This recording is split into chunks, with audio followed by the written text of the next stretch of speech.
Baru-baru ni viral ada satu produk Malaysia yang kantoi mengandungi steroid. Klaim 100% rebus boleh jadi, makan terus boleh sihat. Tapi rupa-rupanya ada steroid. Inilah bahaya bila kita ikut hype tanpa semak betul-betul.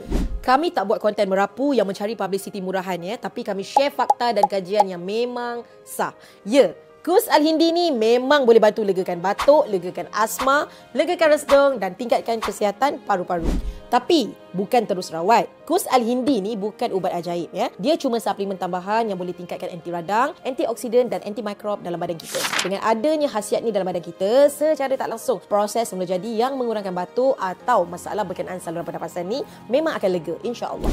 Dan ya, Kus Al-Hindi ni memang ada disebut dalam beberapa hadis tentang manfaatnya dalam membantu masalah berkenaan saluran pernafasan. Kami tak tunggak agama. Kami cuma kongsikan fakta Kus Al-Hindi ni dalam sejarah perubatan Islam. Ada yang tanya, betul ke berkesan? Testimoni kami semuanya yang real daripada pengguna kami dan bukan dipasukan semata-mata untuk konten. Alhamdulillah, setakat ni memang dah beratus-ratus feedback yang kami terima dan kami sangat bersyukur yang Kus Al-Hindi ni dapat membantu ramai pakcik-makcik dan keluarga kat luar sana. Semua ni dengan izin Allah. Jadi kami tak janjikan bulan dan bintang, tapi kami janjikan rizak yang sebenar. Kelegaan jangka panjang.